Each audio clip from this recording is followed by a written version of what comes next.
Tepper and Stepp, your premium Texas high school football podcast from your friends at Dave Campbell's Texas Football and TexasFootball.com.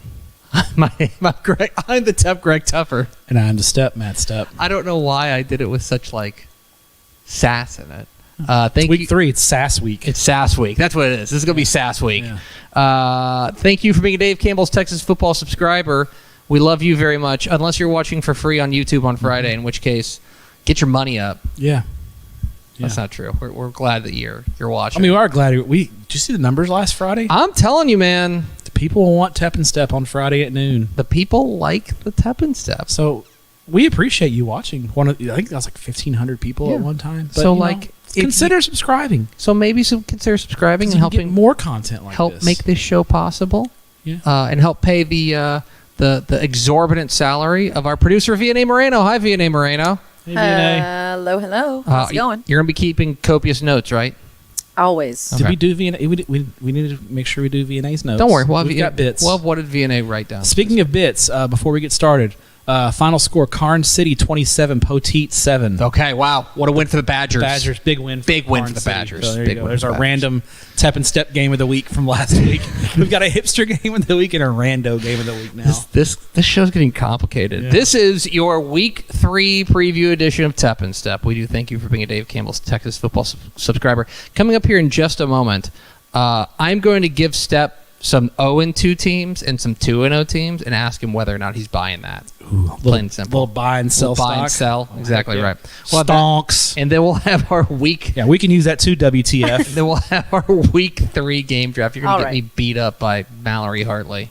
She's jacked. She is jacked. But Matthew, we will start first, as we always do, with your Texas high school football fun fact of the week, presented by Community Coffee. So refreshing. Community Coffee, which has a read that they sent. Community Coffee supports and celebrates the thriving communities at the heart of Texas high school football. Community Coffee, strong as our roots.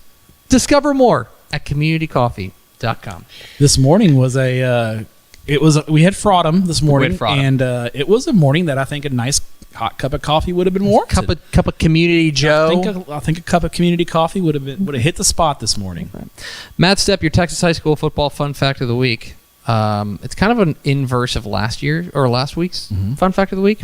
Matt Stepp, there are 5 UIL 11-man teams that have played 2 games that have not surrendered a point. How many can you name? I can name Humble Summer Creek. Humble Summer Creek is one.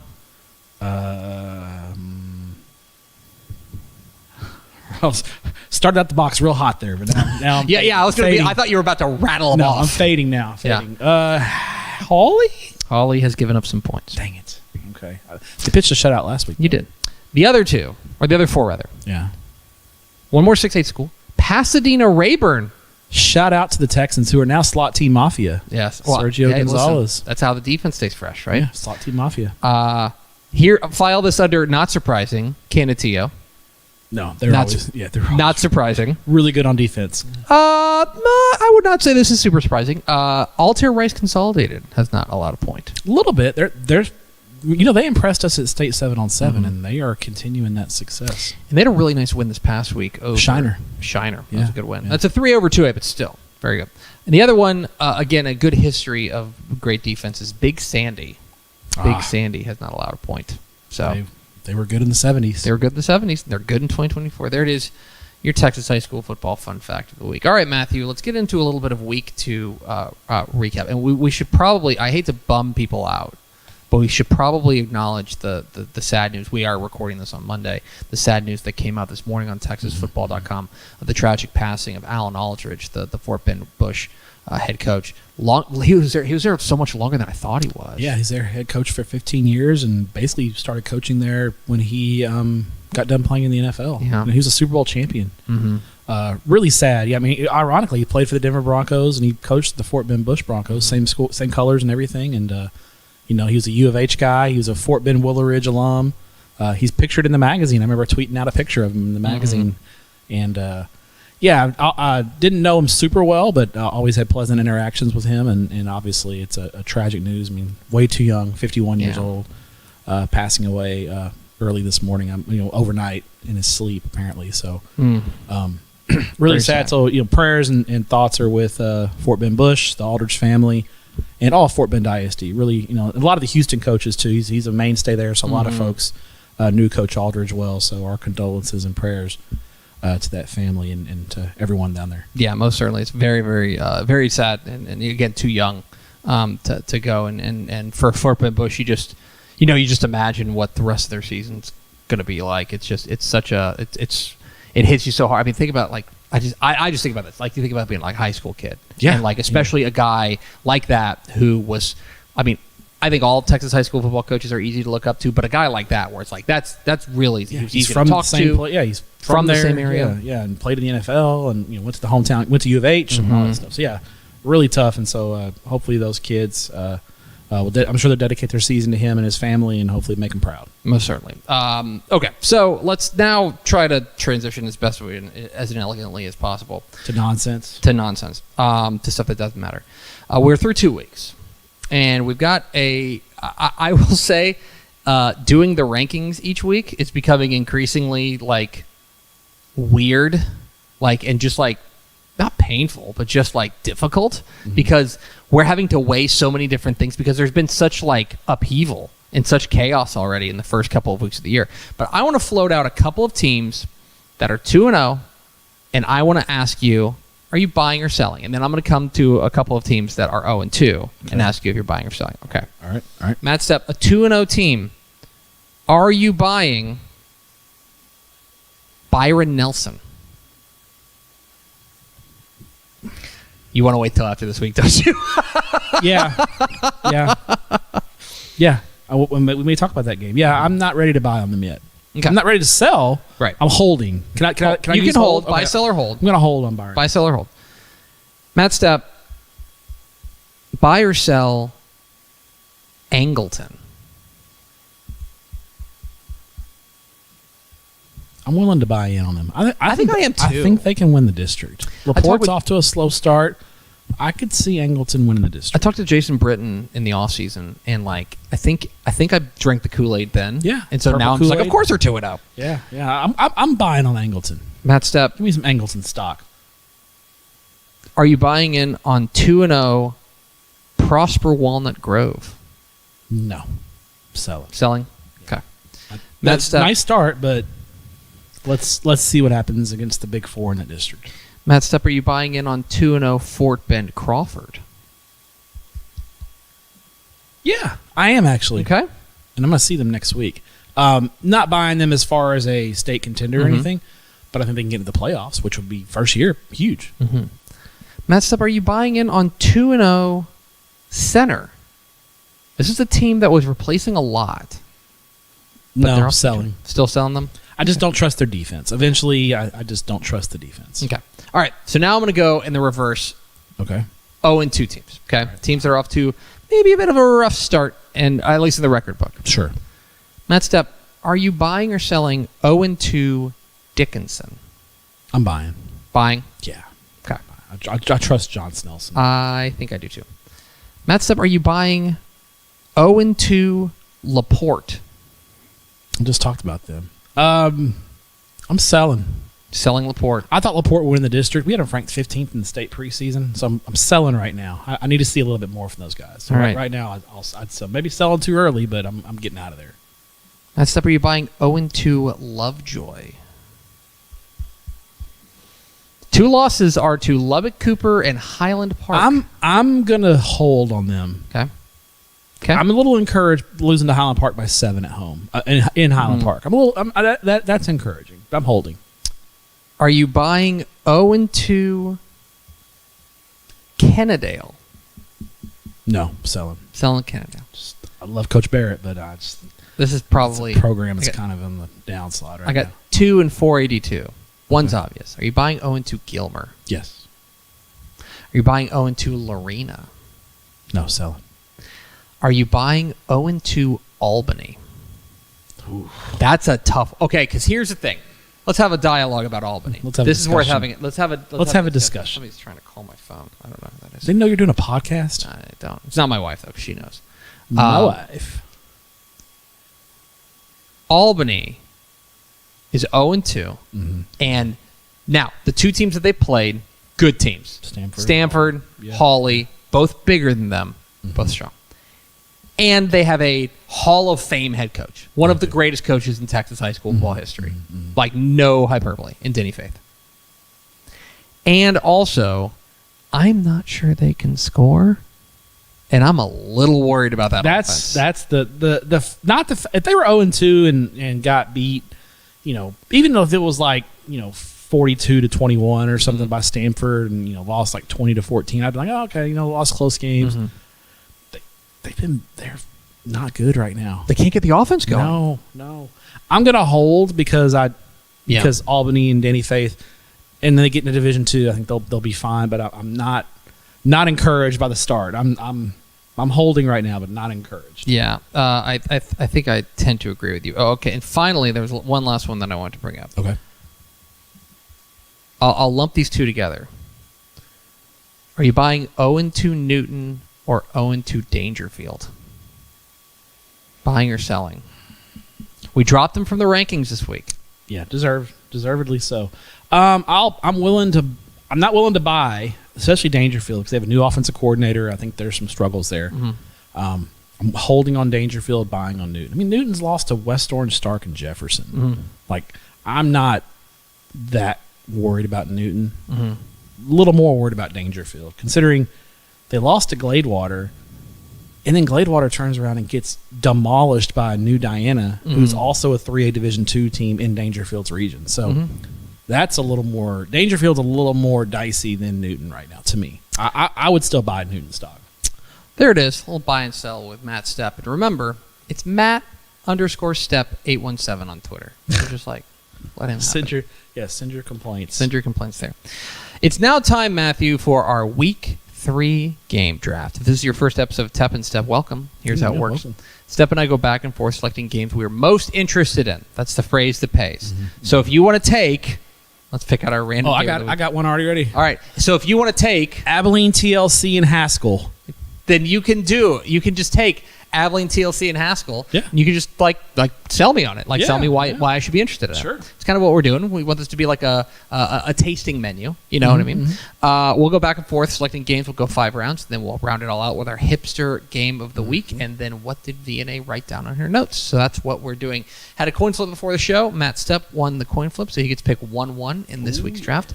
Matt Stepp, on a week where actually what I like about this week 3 slate, I think some not far-flung, but some off-the-beaten-path regions have really stacked schedules.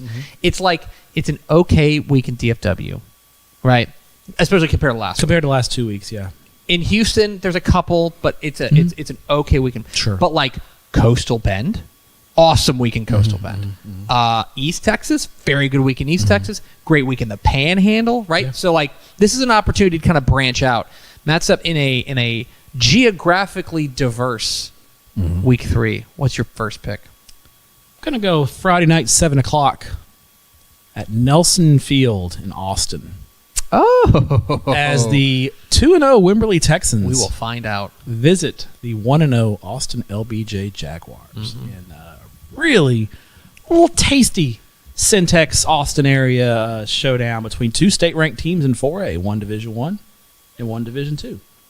Wimberley in Division II. Needless to say, they have been very good in the regular season over the past few years. They have won 27 straight games in the regular season. A lot of wins for Doug Warren's ball club. And it's probably among the longer regular season winning streaks in the state. It is presently. Gunner just had theirs snapped. That's regular season winning streak. Yeah, I believe playoff. It's regular season. I believe it's maybe 3rd behind Timpson and Westlake. Very good regular season win. That's good. That's good company. That's strong. Last week they took care of business, 35-9 over Fredericksburg, but a little closer than you would have thought. That was 21-9 going into the fourth quarter. So the Batlin Billies hung around in that game. Shout out to Fredericksburg and the Badland Billies. Mascot challenge winner. It's a great mascot. And as usual, Cody Stover did Cody Stover things. He had a hand in all 5 touchdowns for Wimberley. He threw 3 touchdown passes, had 2 touchdown runs. Remember last year in that state semifinal game against Belleville? I think he had a hand in every yard of offense. He put on the cape and almost single-handedly willed them to the title. He had game. 450. Wimberley had 456 yards of offense, and 456 yards were either running or passing by Cody Stover. One of the all-time great performances in a losing effort. Yeah, it was tremendous. He well-deserved ice bath after that game, more than likely. But he's doing it again as a senior. He's been there. It seems like he's been there forever. This is his 3rd year as a starter. He got thrust into that role when Cash McCollum transferred from Wimberley to China Spring as a sophomore and has been unbelievable. Led him to a state championship game his sophomore year, I believe. And then last year they went to the semifinals. Yeah, lost to Belleville in the semifinals. Sounds about right. Really, really good. Wimberley's really, really strong. They don't have the big names. They don't have the talent that, but there's a great program. They've got a great culture, and they believe in their system, and they just get it done. I think we said it in the 4A preview about, Doug Warren, among the most, if you were to ask me, who's an underrated Texas high school football coach? Doug Warren is a guy you're just every year they are rock solid. Yeah. They can have turnover at the most important positions, and it's still no, we're going to win. They're going to at least 11 games. 14-1, 13-1, it's just kind of what they do. So LBJ had the odd week 2 bye last week. They're back in action this week. They had no trouble with Sam Houston from San Antonio 2 weeks in week 1. 56-7, easy win. It was 49-0 at halftime. The Jags emptied the bench. We're not editing this. Write that down, VNA. Sorry, VNA. Emptied the bench in that game, and it was a blowout. What do you say? Now they've had 2 weeks to get ready for Wimberley. 2 weeks, and I think that's a big edge for LBJ, having 2 weeks to prep. Clean some things up week 1.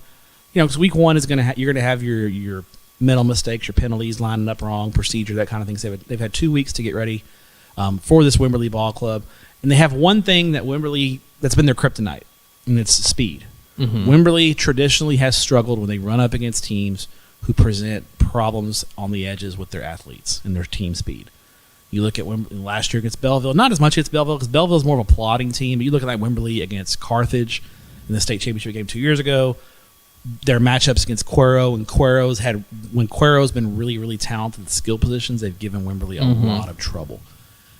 I think that's a problem, but for some reason, I just like Wimberley in this game. I think this might be the year that Wimberley kind of exercises a little bit of those demons. I think they make a statement. They are here as a state title contender. We haven't talked about them much in 4A Division II because all the talk centered around Carthage and Belleville and Gilmer, and Wimberley's just kind of hanging out hey, we're still here. So, I think Wimberley, I think Cody Stover puts the cape on, leads Wimberley to a close win in Austin on the road. I'll say this about Wimberley is their defense is perpetually underrated, and their defense is doing the thing again this year. Through 2 weeks, defense has been very, very good. Yeah, they don't have a lot of stars. They're just a great unit. Yep, they're just workmanlike. So there you go. All right, LBJ and Wimberley is your first pick. My first pick, Matthew. Let's go to Jackson County. Edna? Close. Oh, that game's really good, too. Okay. And I reserve the right to draft it. Okay. 7:30 p.m. Friday night at Indian Stadium in Ganado. Okay, not far at all. Okay. As the number 1 ranked in 2A Division I, Ganado Indians welcome in the newly ranked East Bernard Brahmas, who cracked the 3A Division II rankings in just... They sort through the rubble of 3A Division II's rankings and find a spot there. Yeah, nice win for East Bernard in their opener. They got a nice win in the opener over... who'd they beat? I'll look it up. You can look that up. Okay. How could anyone even know that?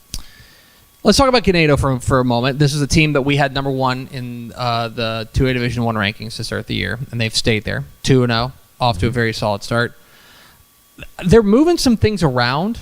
Goliad. They beat Goliad. Goliad. That's right. Goliad beat Tidehaven last week. It's a really nice win. It's a really nice win. But Ganado is moving some things around. I think they've got some players who are nicked up. I think they've got some players who are injured right now. And I think they're playing maybe with one hand behind their back offensively.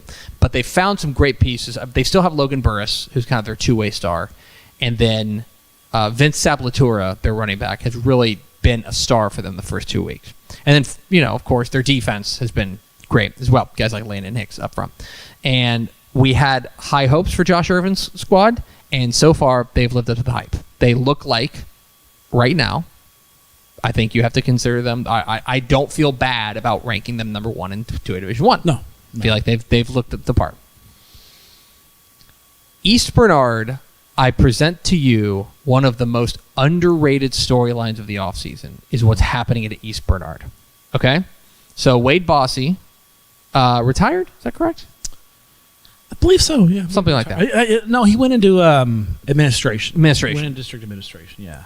And they go out, and East Bernard goes and hires Gilmer Harmony's Jeremy Jenkins. Now, Jeremy Jenkins, good coach, going to a good program, and you're probably thinking, there are hundreds of Texas high school football coaching changes every year. Why could I possibly care about this? Well, that is because for years and years, East Bernard has been a member of the Slot T Mafia. And now, here comes Jeremy Jenkins, who says, yeah, brah, let's spread this thing out and go. And they are transitioning to the spread offense. And the early returns, pretty good. Yeah. They've got Dan Bartlett at quarterback. Great quarterback name. That guy's my age. Dan Bartlett's my age. And a bevy of weapons on the outside like Malik Thomas. They have found, the early returns are very good. Yes. I think they have been better than both the teams they've played, although the Goliad win's very good. But, that to me is really, really impressive, is the transition they've made. This will be a really good litmus test on how well that transition is going. Because Ganedo's defense can go. Yes. Ganedo's defense is really, really good, and that's going to test them. These are two teams that tend to play close games. And I think that this game's probably going to be close again. I think I lean towards Ganedo to be able to disrupt the offense a little bit and get them off kilter and find a way through. I like Ganedo in a close one, but I think this game's really interesting, and I think this is a great, measuring stick game for both these teams. Sure. Even though it's 382 versus 281, it's a really good measuring stick game for both these teams on where they are in their development, which is obviously in different places right now considering the coaching change. So Ganedo's punched up in both their games this year, played 3A opponents. I'm going to disagree with you. I think East Bernard gets them. Okay. Gives you more trouble in your 2A rankings. They've struggled with Van Vleck in week 1, only winning by 7. I think East Bernard's a lot better than Van Vleck. Yeah, but I think that you make the biggest change between week 1 and week 2. Yeah. And they look good last week. Computer's got it as a 1-point game. It's a good game. Should be a great game. It's going to be a great game. Yeah. Go to Jackson County and watch football. All right, Matt, what's your second pick? I'm going to stay in the Austin area. Oh, wow. Wow. Danny Davis would be very proud of me right now. Danny Davis's head is spinning at the moment. He's like, what? What is But he hated Austin. Yeah. 7 o'clock Friday at Chaparral Stadium. I think technically in Austin. As the 2-0 Atascocita Eagles make the long trip on 290 West to come into West Austin to take on the Westlake Chaparrals in a juicy and tasty Houston versus Austin showdown live on Texan Live. How about that? And let's talk about Atascocita real quick. Last week against Katy, they get down 14-0, and we're like, hey, Katy has come out to play. They're throwing a haymaker. I thought, I'll be honest, I was sitting on the set of Dave Campbell's Texas Football Tonight, live 7:30 Friday. And they got up 14-0, and I go, I fear that Atascocita may not have that dog in them. Katy came out on fire. They scored. They had like a classic Katy touchdown of play action over the top, post routes. There's nobody within 10 yards. Yeah. I'm like, this is over. Yeah. They're going to run away from them. Well, Carde Mack in that Atascocita offense said, "Yeah, we got this." I am putting Carde Mack on Dudes Rock watch. Okay. Well, I reserve the right to upgrade that to a warning, especially after this week. Mm-hmm. But he's on dude's rock watch. Second year in a row, he has tormented Katie. He had 356 yards of offense, 4 touchdowns, three through the air, 1 on the ground, and looked really good throwing the ball. And that was the one question about Atascocita coming in: is can they throw the ball? Can they be consistent in the passing game? And Carde Mack said, "Hey, I got this." Torrey Blaylock had OU commit. Torrey Blaylock had 2 touchdown runs as well. They outscored Katy 41-10 The rest of the way after that first salvo in the first quarter. So especially in the second half, Katy led 17-14 at the half. Atascocita 27-7 second half. So they beat him back-to-back years. Yes. Mm-hmm. The list of teams that have ever beaten Gary Joseph in back-to-back years. It's probably not very long. It's like North Shore. Westlake. Did Westlake beat him in back-to-back years? I know That's a Westlake. good question. I know Westlake beat him in the semis that one year, but I don't think they play. I know North Shore has beaten him. North Shore's beaten him back-to-back years. Cedar Hill did. Yeah, a title game. Yeah, Cedar Hill. But that is maybe Cedar Hill, North Shore, and Atascocita. It's a list that does not take long to call roll. Can't really take too much from Westlake's win last week. They played San Benito, and they did what we were expecting to do. All due respect to San Benito, they were just overmatched against Westlake. 63-7. Westlake had backups in the second half. Reese Wise throws 2 touchdowns in the first half. Cal Livengood, Justice Johnson each ran for a couple of touchdowns. This was over at halftime. This was JV backups playing the full second half for the Chaparrals. So don't know how much you can really take from that game other than Westlake apparently got out of it healthy, which is what you really want. I do think Atascocita, among the fastest teams in the state. Look, they're 6A state track meet champions in boys. Atascocita is going to be amongst the fastest teams in the state. Their speed's going to give Westlake trouble for sure. Mm-hmm. But Westlake's defense is elite. They've got really good quarterback play this year. Reese Weiss, in his second year as a starter, junior, is maturing, growing into that role as the leader of the Shaps offense. And the game's in Austin. Lot working against Atascocita here. I think going into Austin and beating Westlake is really, really a tough task. It doesn't happen hardly at all. I'd be interested the last time Westlake dropped a home game. Probably early in the Todd Dodge years when they were maybe kind of okay and Lake Travis kind of had their number. That might be the last time Westlake's dropped a game at home. I think Westlake gets it done. It's gonna be close. It's gonna be very competitive, but I like the Westlake Chaparrals. Yeah, I disagree. Really, you like Atascocita? I like Atascocita. Okay. And part of it is, if we know something about Craig Stump, they don't travel. They have not the past couple of years traveled outside of Houston all that much outside before the playoffs, right? No, they're really Region 3. even the playoffs. Region 3 they stay in Houston. I'm trying to think of a non-district game. I'll tell you the last time it really happened. Was it when they went to Denton and played Geyer? Played Geyer, and they lost a very competitive game, 46-35. It was a really good the week Geyer before team. They beat Allen in Allen. They beat Allen in Allen. They ended the streak. Okay. Calling it again, huh? Streak buster. We don't know what the streak is. We don't know. There's probably a streak. Westlake's won a lot of regular season games in a row, so I think they're going to do it, and I'm a believer. I'm all in on Atascocita. Okay. So much so that I'm very much looking forward to North Shore and Atascocita. As we all are. I'll say that. Is Gavin Moritz looking forward to it? That's the big question. I will just say that. I'm very excited about North Shore and Atascocita. Right. But I'm very excited about Westlake and Atascocita, which is an excellent Texan Live, tune in. I will be. Matt Stepp, my second pick. We had all the shout-outs there. Yeah, good job. We're a shout-out Look at us. Look at us plugging.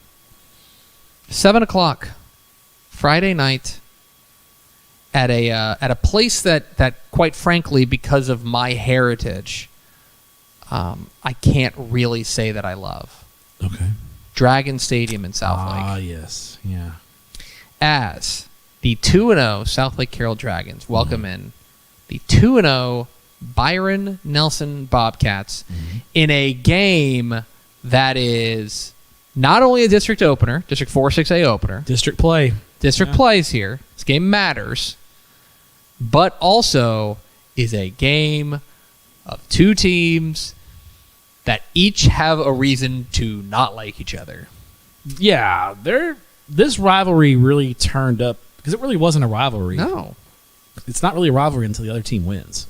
But Byron Nelson last year knocked off Southlake Carroll, and did so. Let's not forget they beat them by 2 touchdowns. Pretty emphatically. They were like, that was not. I remember us coming in, and I think even go back and check the tape on Tepper and Stepp. We talked about how it's like this wasn't fluky. No, they were the better team that day. They were. They outplayed Southlake. Yeah, for sure. They absolutely were the better team on that day. There was also another day that followed in the regional final. A few weeks later, when one team was a lot better than the other one. Yeah, and it was the different team. 56-7 or something? It was something bad. Absolute whitewash. It was blowout city. A Southlake Carroll demolition is what it was. I think Byron Nelson got Southlake's attention. And I don't think, I'm just going to be honest, I don't have any. I bet, because Byron Nelson, their fan base and their students celebrated real hard. They did. After that regular season win. And I just wonder if Southlake, their players and their coaches were standing there in the visitor locker room and kind of watching that and just going, okay. Yeah, we'll see. We'll see down the road. And they, I think, opened up a can that night at Choctaw Stadium. And so now it's the third meeting in the last 12 months, basically. Yeah. Ish. And let's talk about Byron Nelson. So last week against Louisville. I was there. You were there. They pulled a rabbit out of their hat. They trailed for 47 minutes and 6 seconds of that game. They did not take the lead until 54 seconds left when Grant Bizjack. I'll tell you, he and Leo Almanza, that pass catch combo, pretty special. I call him Grant Wizjack because he's a wizard. I call him Grant Rizjack. Oh, even better. Nice. Nice. Count it. Yes. And the foul. But Leo Almanza went nuts. He had 3 touchdowns, including the game winner. Yeah. He's really good. Baylor commit. Yeah, Baylor commit. He's a stud. And what's so funny, as I was looking at this game, what's so funny, sorry, I'm still thinking about Grant Rizjack. That's excellent. What's so funny is that Byron Nelson, in a lot of ways, offensively, looks kind of like the old Southlake Carroll teams in that little high flying, spread you out, got a quarterback who can move the pocket, fire it downfield. They are very vertical. That's the difference. Byron Nelson the past couple of years has had a very stationary quarterback, guy who's going to pretty much pocket passer, is not going to be too much of a threat running. Rizjack is Bizjack. His brother plays basketball at Butler. He's a really good. Oh yeah, Ish just told me that.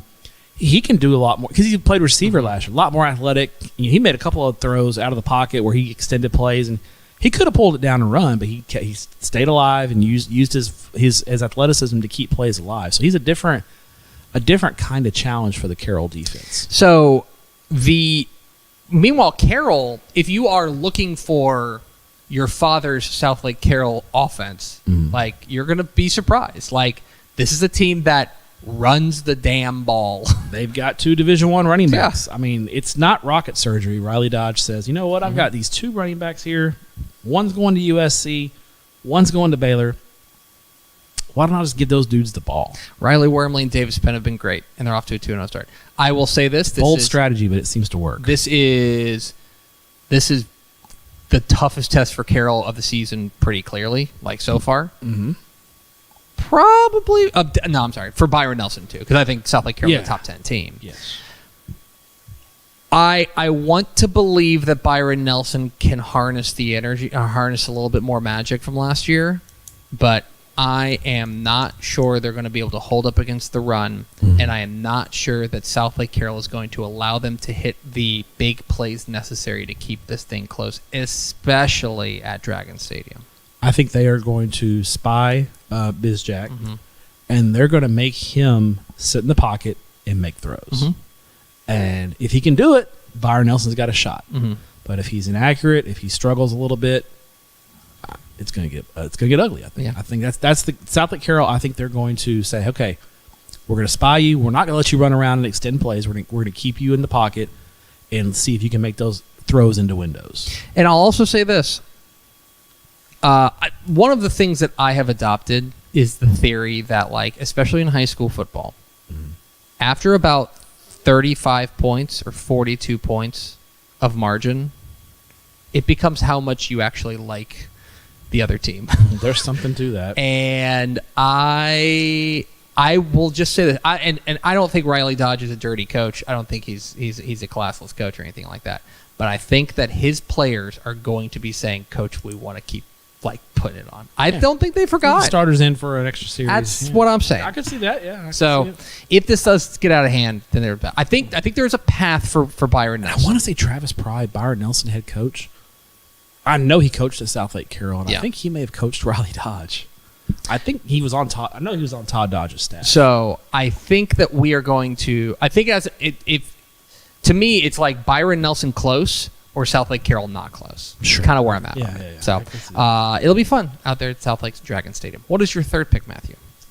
Let's go Saturday night, 6:00 at the Barry Center, as the Ridge Point Panthers look to bounce back against the Bridgeland Bears. Maximum Bears. Live on TexanLive.com. Wow. Saturday night special. Oh, yeah. Don't worry about watching the college football on Saturday. Watch some Texan Live. That's what all the cool kids are doing. Yeah, that's what. Have you heard the good news about Texan Live? A lot of talent. Speaking of college football, a lot of future college talent in this game. Yes. A ton of prospects in this game. Ridge Point comes in a little bit smarting. They got upset last week. Fulsher, the new kid on the block in 6A, came out and got down early. They were down, I think, 14-0, 21-6, and rallied to knock off Ridge Point 49-41, despite a monster game from Houston Cougars commit quarterback Austin Carlisle from Ridge Point, who had 4 touchdowns. The key was Ridge Point turned the ball over a couple times, set Fulsher up with a couple of short fields, and Ridge Point just couldn't stop the run. And Fulsher just I think they had 2 guys with 200 yards rushing, just bulldozed them. And Ridge Point's going to have to get that fixed. As talented as they are, they have to be willing to stick their nose in the dirt and play physical football. That's what's going to get it done in the playoffs. You know, they've got the great DBs, they've got the pass rushing defensive ends who can get after the quarterback. But can you bow up, put your hand in the dirt and stop the run? And they didn't do it last week. No. Well, they're going to get a test this week from Bridgeland, because Bridgeland up front is tough. They've got an Oklahoma commit in Ryan Fauji and a Texas A&M commit, Jonte Newman, on that offensive line. 2 studs on bookend tackles for Bridgeland. So Bridgeland, they can get downhill and run the football. Alex Spence Myers had 3 touchdown runs in their win over Katie Tompkins, 41-24. Tompkins is a little down this year, but still a very impressive win for Bridgeland to beat Tompkins in Katy by 17. Very impressive. Bridgeland's still using 2 quarterbacks. It's very interesting. They're still playing Jet Lewis and Tyler Beagle. Well, I watched a good port just doing some, just doing some advanced scouting. Yeah, as you do. We may talk about that in a little while at the end of the show, why I was doing some advanced scouting, but just doing a little advanced scouting, and I noticed Bridgeland. Jet Lewis gets most of the reps, but Tyler Beagle gets plenty of reps. I think he's the junior, if memory serves, and Jet's the senior. So, Lonnie Madison setting it up for next year, getting the junior quarterback some experience. They both threw touchdown passes last week. So, didn't look like there was much drop off on the Bridgeland offense when either player was in the game. Ridge Point's defensive line is going to get tested. They're going to have to play. Their defensive line and linebackers are going to have to put together a better effort if they want to go into the Barry Center and knock off a team that a lot of people think is probably the best team inside Fair ISD in Bridgeland.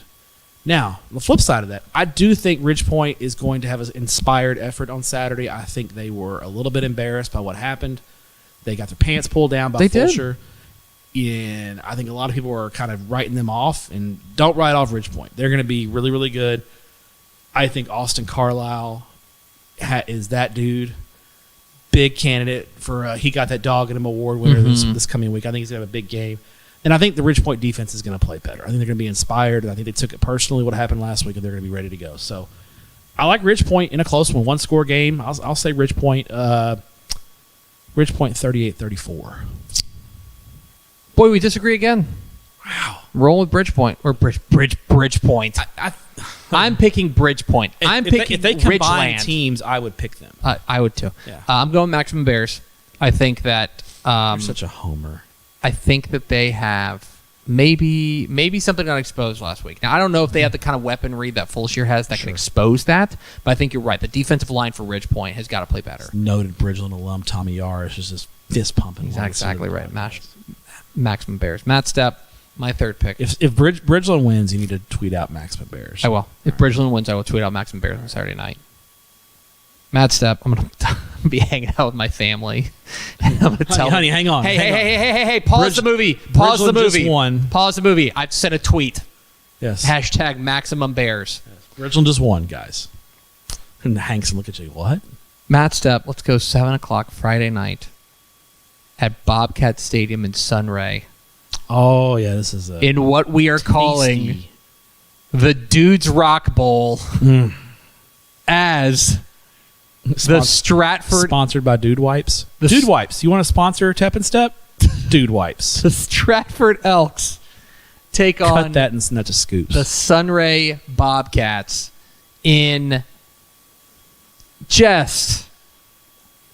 Oh, I just love this game so much. Very tasty. I just love this game so much. I think it's like this isn't the best game of the weekend, but this is my favorite game of the weekend. The only thing that makes this better if it was like really cold. Up in the Panhandle, it gets cold. A lot earlier than it gets cold here.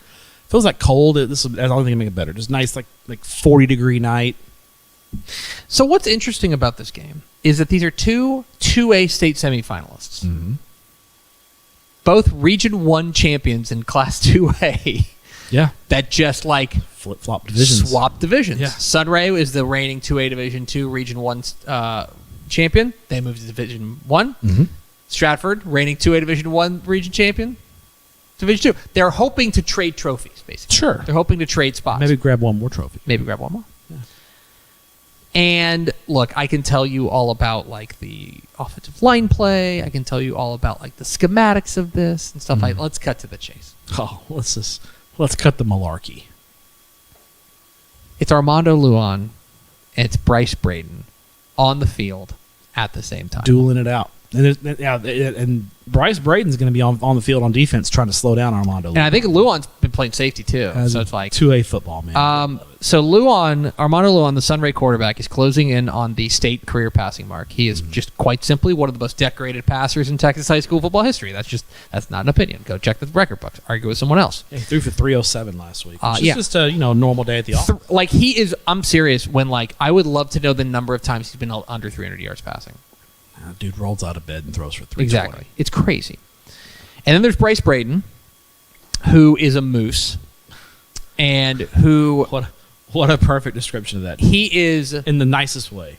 He is Stratford's leading rusher. He is Stratford's leading passer. He leads Stratford in tackles. He leads Stratford in sacks. Yeah.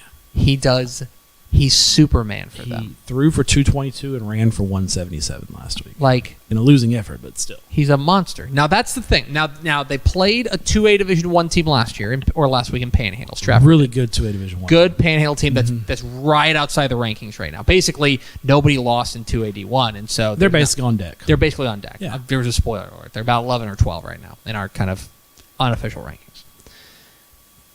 And they got challenged by a good Panhandle team. They lost in overtime. Sunray, no problem. Actually, a really nice win last week. Rolled past Abernathy, 31-0. That was really impressive. This game, for all we're going to talk about, the star power here, the name of this game is the defenses, and specifically, these are two teams that each believe that they are championship caliber. Here is an opportunity for each of them to show that they have a championship caliber defense against a team that is going to challenge you in various ways. Absolutely. The Stratford secondary is going to get pushed. And the run defense specifically, and just the fits for Sunray, is going to get pushed. Who can come out with those? Who could look better, look more like a championship caliber defense in week 3? Admittedly, it's week 3. You don't have to look like a championship caliber defense until week 17. But this is a real early litmus test. I like Stratford on the road. I think that they have a couple of their extra ways to beat you. A little more complete team. A little more complete. Yeah. I like Stratford a little bit, which hurts my heart because you know how I feel about Armando Luan. You do. But this game is it's so good. It's so good. They played last year. We had a lot of we weren't ready to buy on Sunray. Yeah. We were like, okay, they hung with Stratford. At that point, we were like, okay, Sunray's for real. They were fun. They were a fun team that got upgraded to elite. An elite team. Mm-hmm. And So this is an opportunity, I think, to do that. No, like I'm not like whoever loses this game, unless they get vaporized, I'm not gonna worry about them. Yeah, they're two of the best 2A. They're two best 2A teams in the man. But this is a great measuring stick for both these teams. Agree. What's your fourth pick, Matthew? 7:00 Friday night at Jeff Traylor Stadium in Gilmer. Upshur County stand up as the 2-0 Kilgore Bulldogs visit Gilmer to take on the checking notes 0-2 Gilmer Buckeyes. Yeah. Right back where they were at this point last year. They're doing it 0-2. again. Yeah. They're gonna keep beating the allegations. Now, they're in some danger of starting 0-3 because Kilgore looks like a wagon. They just handled White House. That's a 5A program in White House that Kilgore just mauled. Kason Brooks throws 2 touchdown passes, one going to Michigan commit Jaden Sanders.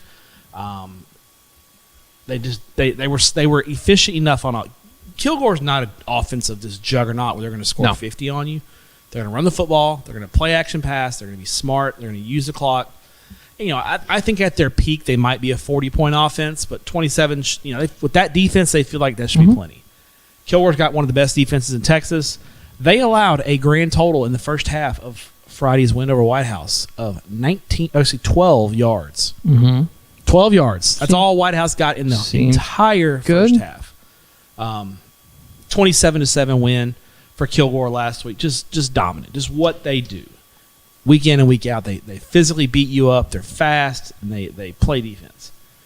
For Gilmer, coming off a 33-29 win over 33-29 loss to Tyler Chapel Hill, I do think you got to be encouraged if you're a Gilmer fan. Yes. Brady McCown looked a lot more comfortable.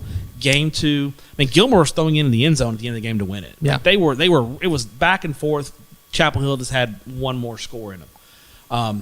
I thought McCown looked a lot better using his weapons, using Webb, getting Tennyson involved, getting the running game going. I think Gilmer showed a lot more last week. The problem is Kilgore's such a unique challenge for a 4A school in East Texas because of how physical Kilgore is, combined with their speed, their mentality, and just their physicality. Kilgore is a hard matchup to go against. That's why they've been consistently among the best teams in East Texas in 4A. I personally think this is Kilgore's year to get over that Chapel Hill hump. We'll see. That game's coming up later on this year. But Gilmer showed they can play with Chapel Hill. I think Kilgore's going to make a statement. I like Kilgore by 8 points. This is a real I like Kilgore as well. This is also going to be... I'm not worried about Gilmer. I think I'm done worrying about Gilmer. I think they're going to be fine. If anything, I'm pretty encouraged that their defense is starting to round into form, which has been something that I've been very famously dragged through the mud about in Upshur County. Their defense, they gave up 50 points 4 times last year. But I think that their defense has taken a step very clearly. Okay. And the offense will come around. I'm not worried about them. But I do think I'm starting to come around to your idea that this is Kilgore's year. I'm starting to become more and more convinced. So it's a good pick with Kilgore and Gilmer. Matt Stepp, that's pretty far east, but it's not east enough. Let's go 7:30 p.m. Friday night at Harris Field in Texarkana. Okay. As the 2-0 and newly ranked Liberty Ilo Leopards. First-year head coach Brad Willard there. Doing work. Welcome in the winless Carthage Bulldogs. It's rude. They also had a week 2 They lost to Kilgore in week 1. We've just got done singing Kilgore's praises, and then they had the week 2 bye. Tepper's got the pitch. Coach Surratt, Tepper's got the pitchforks out for him. They're ready to. He's ready to run you, Coach. Think how well that's gonna. That's gonna do for me in Panola County. Gabe Brooks would be so mad at you if that happened. He'd be so mad. But this is a super interesting game. It's a super interesting game for a lot of reasons. It's Carthage off a bye week. How much have they improved? How much have they taken that leap? I ain't worried about Carthage. I can't believe I have to say that. I ain't worried about Carthage. How much have they figured out? Can they settle in on what their offensive identity is going to be like? Because I think Kilgore kind of got them out of their offensive identity in that opener. And get Jetser out comfortable, making some throws, get that running game going to really open things up for him and get that offense going. Mm-hmm. Defense, I think, is going to be fine. Carthage, how much have they grown? Yeah. This is also a showcase opportunity for, I think, one of the rising powers in far, far, far East Texas. Buddy, I think Liberty ILO is ready for their close-up. I'm encouraged. Okay. I think what they did last week against Henderson was really impressive. They have stacked together 2 nice wins. They beat Pittsburgh like a drum in the opener. And then they went to Henderson and they came away with a thrilling win. Yeah. The offense is humming. Yeah, they had a receiver up for Mr. Texas football. Yeah. He had 10 catches for like 258. Yeah. DeQuain Prevost. Yeah. He's been excellent. Their quarterback, Trip Basinger, has been really good. This team can score. They can go back and forth. Sure. Yeah. Some questions about that defense. Some questions. Yeah, and this is the angry Carthage team might be Yes. the wrong team to. I think this is a great matchup at a bad time for Liberty ILO. Yes. Of like, I would have loved to see this in the opener. Do you know what I mean? Mm-hmm. Or something like that. But I think it has been a particularly unpleasant week and a half in Panola County. He's lost 2 in a row. So They've lost 2 in a row. What is going on? I think What's going on in Carthage? light up the phone lines. Line up the phone lines. Call VNA Moreno and let her know. I like Carthage. I don't think they're going to have 2 bad performances in a row. No. Or not even bad, lackluster performances. I think this is one of those games Substandard. where Liberty ILO. I don't expect Liberty ILO to win, Mm-hmm. but if they keep it competitive, Then I'm ready to buy in. This is a really nice measuring stick for Liberty ILO. I think Carthage has to be your favorite because this is a Liberty ILO's 3A now, right? Did they drop? 381, yeah. 381. So they're punching up against the number 1 team in 4A Division 2.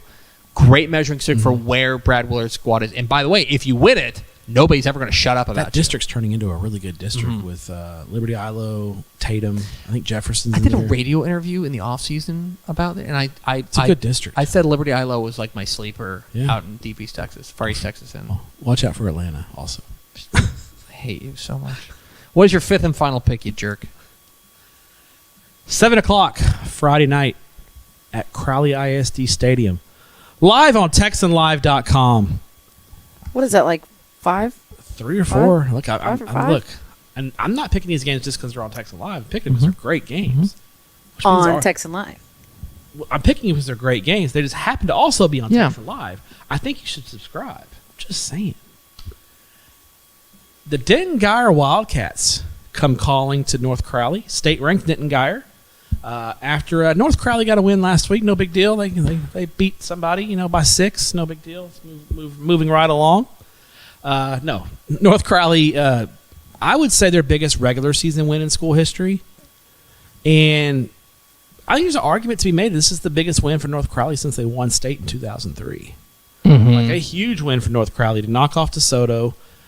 Earns, I think, a level of respect that they lost last year in the state semifinals, and they got blown out by Duncan. I think a lot of people just kind of said, "Oh, North Crowley last year they blew through a weak region.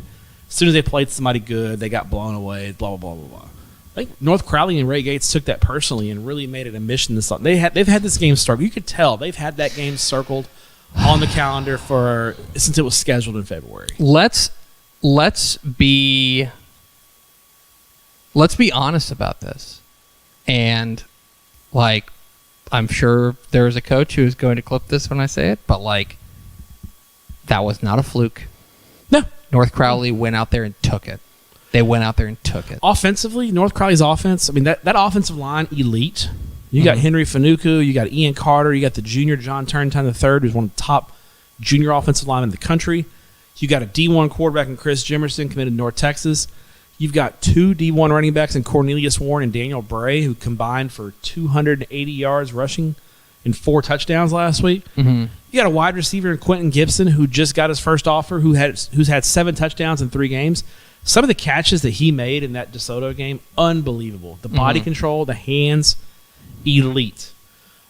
North Crowley's got it all. They got defense. They got Jonathan Cunningham at linebacker, committed to Texas, kind of the ringleader of that defense. This North Crowley team is I had a coach watch the film and say, I was shocked at how talented North Crowley is. Mm-hmm. Like, just shocked. Now, they're coming off a huge win. And that's going to be an issue because you're playing a team that's fully capable of beating you. Mm-hmm. Like, if they have any kind of letdown, Denton Geyer could beat them. Like, they're good enough to beat them. So, North Crowley, they got to, all the cliches that coaches that throw out are being used this week by Ray Gates. Oh, yeah. Not taking the cheese. He's going to put rat traps in the locker room. Oh, yeah. Actually, I think he said he's going to put a hog trap in the locker room. Because Ray Gates, Shiner. A man of class and a man of dignity. Yes. He's going to put a hog trap in the locker room and say, hey, don't fall in the trap, right? Those coaches' mind games. So Ray Gates just went full Shiner on him, though. They're going to have to be on their P's and Q's because Geyer's good enough to beat them. They are good up front. They've got good linebacker play. They always have good running backs, and they play good special teams. Like, Geyer is a tough matchup. They beat Aledo in week 1. Last week, they started out a little slow. They were down 13-0 in the first quarter to Martin. And then they scored 35 in a row, pulled away. Sterling Schneider ran for 219 yards and a touchdown. So Geyer pulled away and, got a nice, comfortable 38-19 win.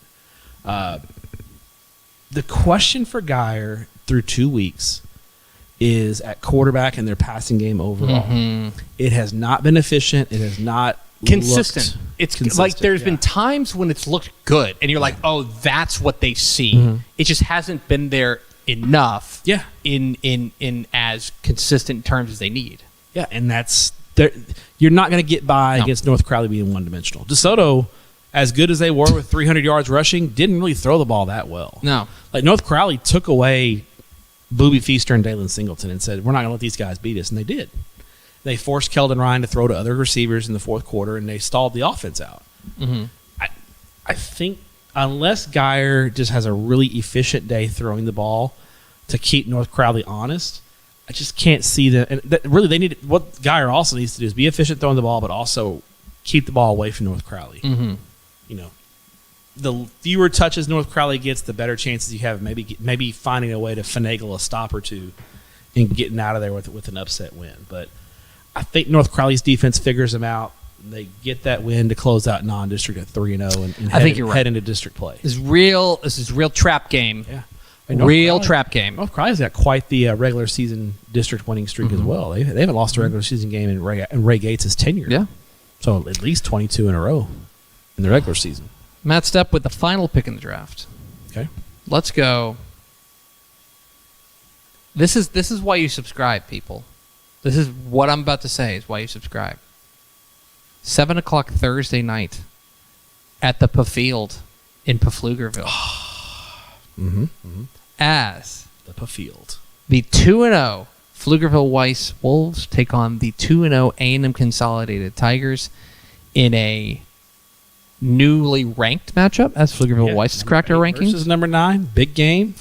In a district opener. 12-5A Division I, what's up? And I think, critical district opener for both these teams. Mm-hmm. This would be the kind of game that if these teams weren't as good, this would be like prime hipster game. Oh, for sure. You know what I mean? For sure, yeah. Because the loser of this game could be staring third place in district in the face. Yeah, then you got to go on the road in the first round of the playoffs. Yeah, it's tough. Dealing with a College Station down the road too. Yeah. This is a fascinating ball game. You know what else is cool about this ball game? It's live on TexanLive.com. Let's go. Let's freaking go. Ashley Pickles, send the check. Let's talk about Pflugerville Weiss. Let's talk about Pflugerville Weiss. They should not be 2-0. They should be dead to rights. We should be burying Pflugerville Weiss because Jax Brown, their quarterback, their senior leader, they're the guy who, and I have their questionnaire up right now, okay? And I don't mind airing out Vernon Hughes because I think he'd say the same thing in the offseason. Jax is what makes our team go. Great team leader and captain, strong arm and accurate. Yeah. That's what Vernon Hughes wrote about his senior quarterback. He loves this guy. Mm-hmm. And he is out. For the season. He got hurt for the season. I believe he hurt his knee in the first scrimmage. He committed. He's a division. He had Division I offers. Like he's committed to New Mexico State. So you're thinking, oh, well, certainly they have some really good junior backup, right? Who's just waiting in the wings, and he has to be ready a year early. a lot of talent at a place like Weiss. Yeah, exactly right. I'm sure. Let me just check my notes. Oh, I'm sorry. They're rolling with Jackson Shad, who is a member of the class of 2028. A true freshman. Yes. No, So they're all true old. freshmen in high school. But no you know red what I mean? shirts. No legal red shirts. He's a freshman. Yeah. And let me tell you something about Jackson Shad. Jackson Shad letting him hang right now. Okay? Hey, look. He's been playing excellent. Okay? He's completing 78% of his passes. He's thrown for 530 yards, 7 touchdowns, 1 interception. A freshman at 5A doing that? Are you kidding me? He's got great weapons around him, including most notably Adrian Wilson, who's been so good for them. He's been great. But between him, Daniel Berry, they've got guys all over the place. And they can run the ball a little bit with Nick Johnson. Offense has been fantastic. Defense, well, we'll see. Defense does what it needs to do. Defense needs to be on point this week. Pitched a shutout last week. Yes. That was against San Marcos. It's in San Marcos. San Marcos is riding the struggle bus this year. Their defense will need to be great this week because they're taking on A&M Consolidated, and Will Hargett's coming to town, and Will Hargett rocks. Tell about another guy who's been, I think Will Hargett's been starting since he was a freshman. Yeah. That dude is 36 years old. And he's got a young but excellent receiver core with guys like Jamarian Mooring and Darius Roberts. Their offense has been great, and more importantly, the thing that stands up to me is they have faced high-powered offenses in each of the first 2 weeks, Forney and Lake Belton. That's a great win for A&M Consolidated against 6A Forney. 6A Forney. A really good 6A team. Forney 0-2. And come away. No, 1-1. He beat Lake Highlands. Never mind. Sorry. And come away. Sorry, Coach Fleener. With a win. I think it'll be pointsy. Okay. I think it'll be pointsy. Okay. I hate to break it down like this. I'm going to go with the senior quarterback, 4-year starter, over a guy starting his third varsity season, a guy who's 14 years old. Like that's not a knock on this Jackson Shad, who is awesome. But like right now, like to me, in a district opener, if I'm A&M Consolidated, I'm coming up with all sorts of ways. You think Brandon Schmidt's going to throw some blitzes He's and gonna some throw exotic some looks? exotic looks at him. And say, hey, freshman, figure this out. There's gonna be like a zone blitz where the nose tackle is playing free safety. The freshman's head's just going to explode. It's going to explode. That's what I think is going to happen. It's a fabulous game, and Weiss can absolutely do it because they got a ton of other weapons. I think I trust the A&M Consolidated defense a little bit more, and I also think that they've got the experience level at quarterback, which is probably the difference here. It's the difference in experience between these two quarterbacks is vast. But let me tell you, though, Jackson Shad, buy your stock right now. Oh, yeah. He's going to be... I think he's already got offers. Yeah, he's going to be a guy that Greg Powers is doing a story on. We're going to be talking about Jackson Shad for a while. Yeah. So that's your week 3 draft. Week 3. Stepp took Wimberley and Austin LBJ, Austin Westlake and Atascocita because he's an Austin homer, Bridgeland and Ridgepoint, Gilmer, Kilgore, and North Crowley and Geyer. I took East Bernard Canado, Southlake, Carroll, Byron, Nelson, Stratford and Sunray, Carthage and Liberty Ilo, and Pflugerville, Weiss, and A&M Consolidated. Nice. Good span. Week. Good week 3 week. Good span, absolutely. It's now time for our Hipster Game of the Week. Matt Stepp, what is your Hipster Game of the Week? I'm actually staying in District 12 5A Division 1. Oh! May I interest you in a game Friday night in College Station? You sure can, buddy. As the Austin Anderson Trojans at 2-0 visit College Station to take on the Cougars in a... I think this is a game that we're going to get a chance to see how good Austin Anderson is. Mm-hmm. This is a team with a lot of hype. They dropped down from 6A to 5A. They had a great summer, went all the way to the championship game in state 7-on-7.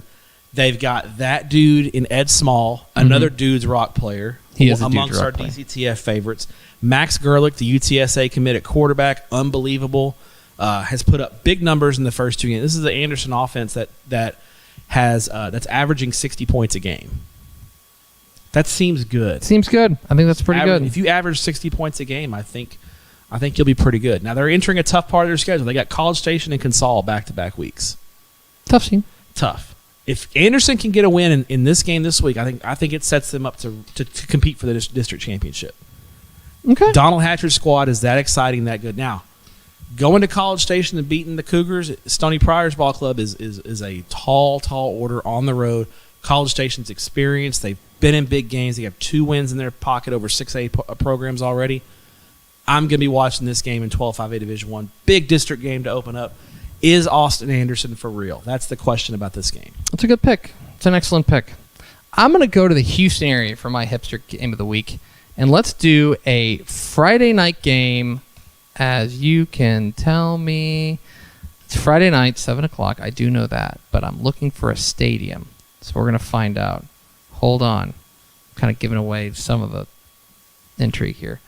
Let's go 7 o'clock Friday night at Moorhead Stadium in Conroe as the 2-0 Conroe Tigers take on the 1-1 College Park Cavaliers in a district, what is this, 14-6A? 13-6A game that I think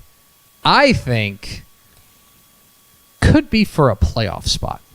Yeah, I think this is a 4-5 game. When I was figuring out my hipster picks, this game was on my radar as well. This is a 4-5 game. Okay, so take a look at District 13-6A, right? Mm-hmm. Feel pretty good about the Woodlands? Getting in the playoffs. I feel like that. Yeah. Willis. Mm-hmm. Speaking of which, very impressive over Klein Collins last week. Conroe, Oak Ridge, I'm in on. I like Oak Ridge. I think they're going to get a third playoff spot, right? Okay. I think you've got this glut of teams. Conroe, the Woodland, or College Park, Grand Oaks, probably New Caney, that are probably fighting for one spot. Caney Creek? Oak Ridge is struggling a little Okay. bit. We may have to sell some stock on Oak Ridge Okay. right now. But Conroe, College Park, and Grand Oaks especially. They're playing musical chairs. One of these teams is going to get left out. Those 3 teams are a combined 5-1 right now. And so this is a game for early pole position that can buy you some leeway. That's what this is. This is buying you some cushion. Oh, yeah. That you don't have to go and upset somebody or win a game you shouldn't have And if you to. end up in a tie, you've got the tiebreaker. Yes. Yeah. I think this game is a huge, huge game. Friday night at game, Moorhead for sure. Stadium. I like Conroe. I think they're the favorite. Their have you seen what their defense is doing? You know, they are 2-0. I had this here. Where are you ding dong? Oh, they're 2-0, and they have won 2 games by a combined score 41-20. It's real old school. They've football. handled A-Leaf ISD pretty well. Correct. College Park's played a little bit tough. The first game at Cy Park, okay. Sorry, Cy Park. Last week they lost to Klein Cane. Klein Cane State ranked, really good team. So I think the winner of this game gets a nice buffer win. Yes, that's Call that a exactly buffer what it is. win. It's a Yeah. buffer win. Yeah. Exactly right. So there it is, my hipster game of the week, Conroe and the Woodlands College Park. Great game. Now let's close things out by going to our producer, Vianney Moreno, and asking, hey, Vianney, what did you write down during the show? Let's see. Okay, I have some pretty good. Okay, at 58, we can go kind of backwards. Real trap game. Real trap game, yeah. You'll hear us say this a lot. Yeah. Real trap game. That's a Tep and Stepp regular there. Yeah. Yes. Sorry, what did I do that was so charming and amazing? 49 minutes. Tepper has the pitchforks. Tepper has Oh, the yeah. pitchforks. Yeah, Yeah. for Scott Surratt. Yeah. For Scott, for like the greatest high school football coach of all time. Yeah.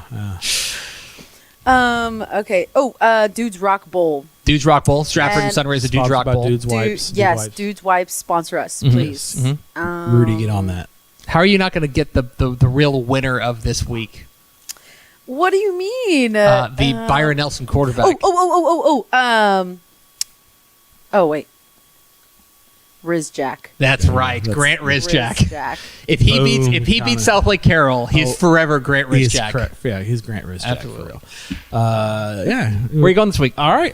Thursday night, I will be in Pflugerville as the A&M Consolidated Tigers take on Pflugerville Weiss. We'll be broadcasting on Texan Live. I will not be doing the game on Texan Live, but No, they've got professionals for that.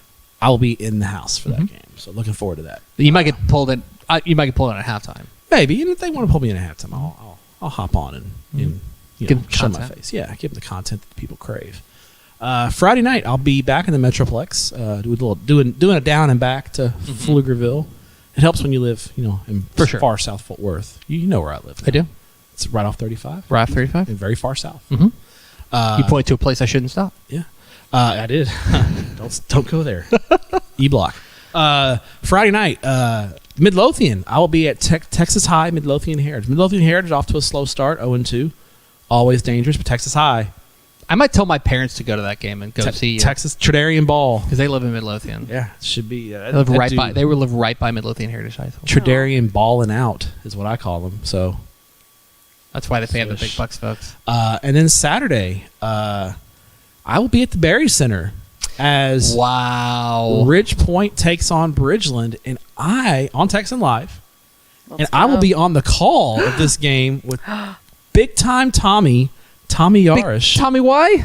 Big time Tommy. Wait. Tommy Yarish is calling a Bridgeland game? I know. And Roach has already told me that. Roach and Hudson have already said, you've got to keep Tommy He's the Dave line. South of Bridgeland. Oh, he's going to be saying us and we. It's going to be. I love Dave South, by the way. I'm going to have to keep Tommy in line because, what I may do just to do as a bit is just if Ridge Point scores a touchdown, just really overcall the Ridge Point touchdown.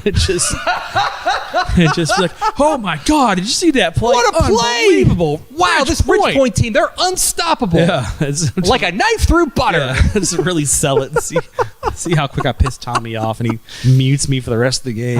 It's so good. So I'll be at the Berry Center. So maybe H-Town on Saturday. So the GIF. Austin, DFW, and Houston. Yeah. In one weekend. That's what we call a sicko weekend right there. It's a sicko weekend. And this guy is a sicko. It's going to do it for... Who? T Swift in it. Never mind. Okay. That's going to do it for us as we try to figure out what that means. Thanks for spending a little bit of your day with us. Thanks for being a Dave Campbell's Text Full subscriber. Thanks to our intrepid producer, VNA Marino. VNA. Thank you for your courage. Stepp, thank you for your courage. Thank you. Talk to you next week on Tepper and Stepp. Bye.